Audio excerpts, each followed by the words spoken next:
আজকের আলোচনার বিষয় উপাদান কারক।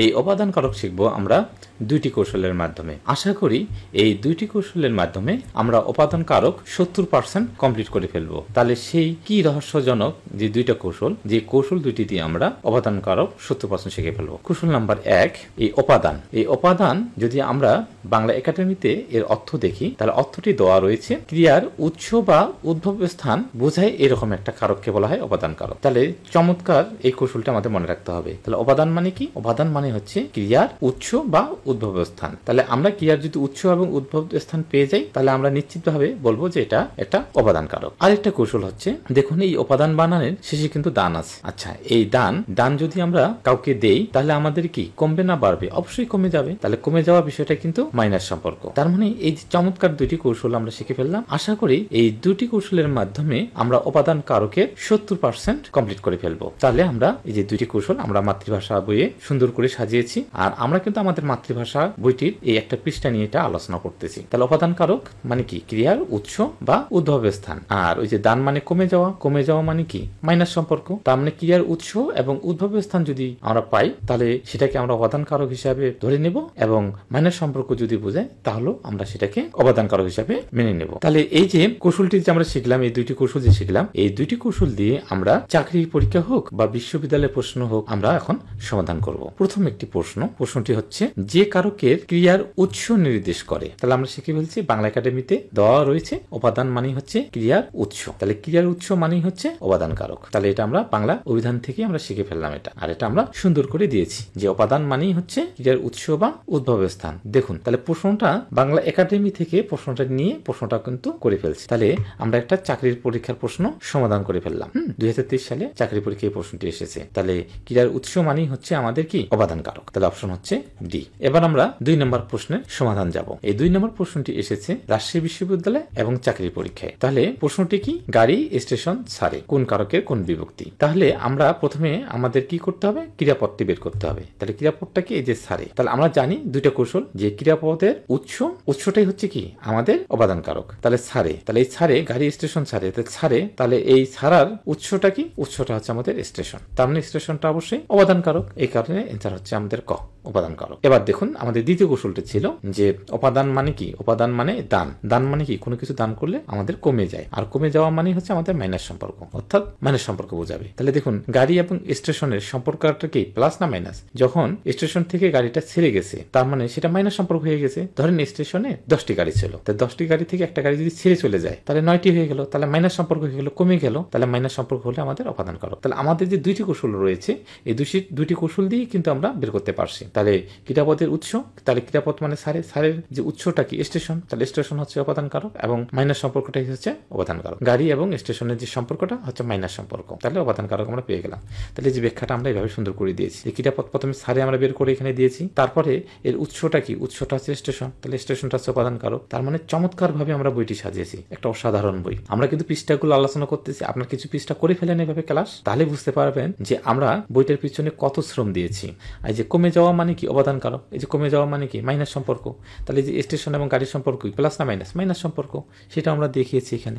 আশা করি যে এই দুইটা কৌশল দিয়ে এই প্রশ্নের আমরা সমাধান করে ফেলছি। এবার পরের প্রশ্নে যাই। এবার আমরা 3 নম্বর প্রশ্নের সমাধান করব। 3 নম্বর প্রশ্ন দেখুন, রেলগাড়িটি স্টেশন ছেড়েছে।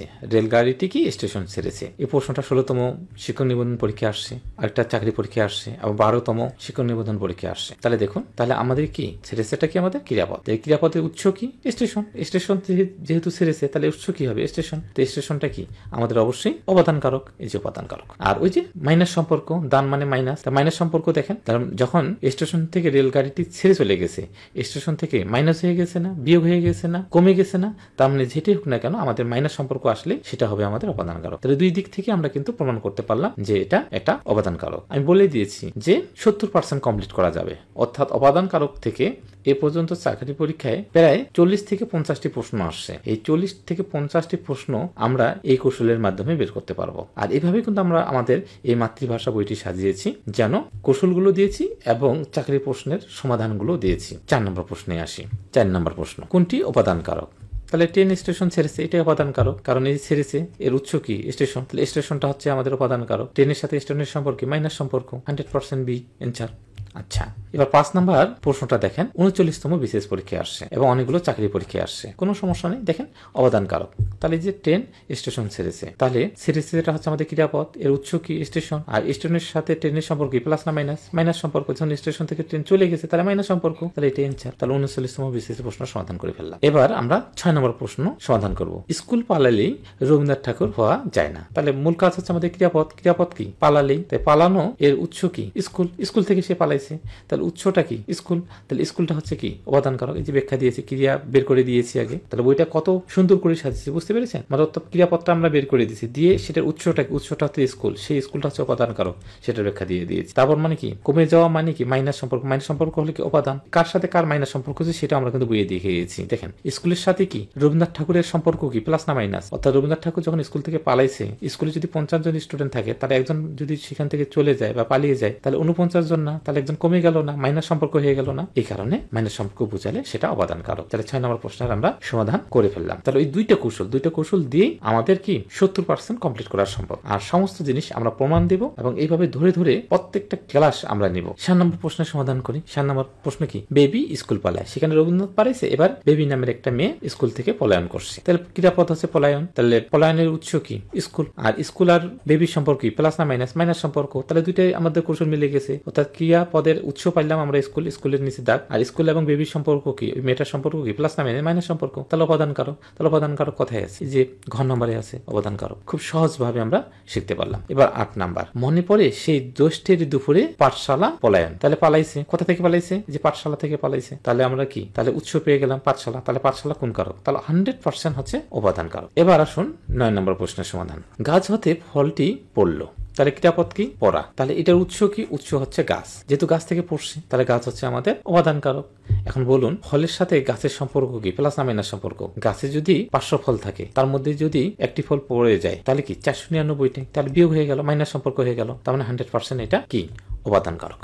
ওকে, তাহলে আমরা যে ব্যাখ্যা দিয়েছি বুঝে ফেলছেন, ঠিক না? আর পাশাপাশি যেটা একই রকম প্রশ্ন সেটার আর ব্যাখ্যা দিয়ে নিই আমরা, যেহেতু বুঝতে পারতেছি যে বোটা যখন আলগা হবে তখন ফলটা কি গাছে থাকবে না পড়ে যাবে, পড়ে যাবে, তাহলে থাকে না, তার মানে তখন থেকে পড়ে যায় সেখান থেকে, তাহলে কি তাহলে অবশ্যই এই ফলটা যে পড়ে গেল, তাহলে ক্রিয়াপদের উৎস কি, তাহলে গাছ, গাছ থেকে যেহেতু পড়ে গেছে, ঠিক না? আর ফলের সাথে গাছের সম্পর্ক কি প্লাস না মাইনাস, অবশ্যই মাইনাস সম্পর্ক, একই রকম প্রশ্ন আসছে, ঠিক না? তাহলে অবদানে শূন্য বিভক্তি। এবার আমরা যাব 11 নম্বর প্রশ্নের সমাধান। কালো মেঘে বৃষ্টি হয়, ওকে, তাহলে ক্রিয়াপদটা আমরা বের করি, বৃষ্টি হয়, বৃষ্টি হওয়াটা আমাদের ক্রিয়াপদ, এই বৃষ্টি হওয়া এই ক্রিয়াপদ, এটার উৎস কি, তাহলে মেঘ থেকে বৃষ্টি হয়, তাহলে মেঘটা হচ্ছে কি আমাদের যে অবদান কারক, তাহলে মেঘটা হচ্ছে আমাদের অবদান কারক। এখন বলুন তো এই যে বৃষ্টির সাথে মেঘের যে সম্পর্ক প্লাস না মাইনাস, অর্থাৎ মেঘ থেকে যখন বৃষ্টি পড়ে গেছে তখন মাইনাস সম্পর্ক না, তাহলে 100% পেয়ে গেছি যে অবদান, দুইটা কৌশলে আমাদের মিলে গেছে, তার মানে 100% আমাদের অবদান কারক। এটাও আমাদের কি চাকরি পরীক্ষায় আসছে, অর্থাৎ আমরা যে প্রশ্নগুলো আলোচনা করছি হয় বিশ্ববিদ্যালয় পরীক্ষায় আসছে নতুবা চাকরি পরীক্ষায় আসছে, এই ধরনের প্রশ্নগুলোই সমাধান করতেছি। অর্থাৎ এই পর্যন্ত যতগুলো পরীক্ষায় আসছে এই যে দুইটা কৌশল দিয়ে এগুলো সম্ভব কিনা আপনি কিন্তু সহজে বুঝতে পারতেছেন। এবার 12 নম্বর প্রশ্ন, ছাদ থেকে পানি পড়ে, তাহলে পড়ার উৎস কি, ছাদ থেকে যেহেতু পড়ছে তাহলে ছাদটা হচ্ছে উৎস, তো উৎসটাই ছাদের উপর দাগ, ছাদ কোন কারক, তাহলে অবদান কারক। এখন দেখেন পানি এবং ছাদের সম্পর্ক প্লাস না মাইনাস, ছাদ থেকে যেহেতু পড়তেছে তাহলে মাইনাস সম্পর্ক কমে যাচ্ছে, তো এভাবে অবদান কারক থেকে প্রায় 50 থেকে 60টি প্রশ্ন এসেছে, আমরা প্রত্যেকটা প্রশ্নে আমাদের বইয়ে দিয়েছি। সুপ্রিয় শিক্ষার্থীরা, 1 মাস ব্যাপী ফ্রি সেমিনার সবার জন্য উন্মুক্ত, বিষয় ইংলিশ, বাংলা ও জিকে। অনুগ্রহপূর্বক এই সুখবরটি আপনাদের সকল বন্ধু ও বান্ধবীর কাছে পৌঁছে দিন। বিশ্বাস রাখুন, মুখস্থ করে নয়, কোড, কৌশল, ছবি ও ছন্দের সাহায্যে ইংরেজি, বাংলা ও জিকে খুব সহজে মনে রাখা যায়। অর্থাৎ ইংরেজি, বাংলা, জিকে এর কঠিন বিষয়গুলো যেগুলো মুখস্থ করে মনে রাখা কঠিন, সেই বিষয়গুলো কোড, কৌশল, ছবি ও ছন্দের সাহায্যে খুব সহজে মনে রাখা যায়। ক্লাসটি যাদের জন্য, ইউনিভার্সিটি অ্যাডমিশন টেস্ট, অর্থাৎ এবছর যারা ঢাকা বিশ্ববিদ্যালয় সহ সকল ইউনিভার্সিটি প্রস্তুতি নেবেন তাদের জন্য, BCS and other jobs, BCS সহ শিক্ষক নিবন্ধন, প্রাইমারি, ব্যাংক সহ সকল চাকরির প্রস্তুতি নেবেন তাদের জন্য, মেডিকেল অ্যাডমিশন টেস্ট, ইংরেজি ও জিকে প্রস্তুতির জন্য। ক্লাস শুরু 7 সেপ্টেম্বর রাত 9টায়, অর্থাৎ এই ফ্রি কোর্সটি আমাদের চালু হতে যাচ্ছে 7 সেপ্টেম্বর রাত 9টায়। ক্লাস হবে তাপস একাডেমি ফেসবুক পেজ ও ইউটিউব চ্যানেলের লাইভ ক্লাসের মাধ্যমে। আশা রাখি 1 মাস ব্যাপী এই ফ্রি কোর্সটির সাহায্যে মুখস্থ করে নয়, কোড, কৌশল, ছবি ও ছন্দের সাহায্যে ইংরেজি, বাংলা ও জিকে খুব সহজে মনে রাখতে পারবেন।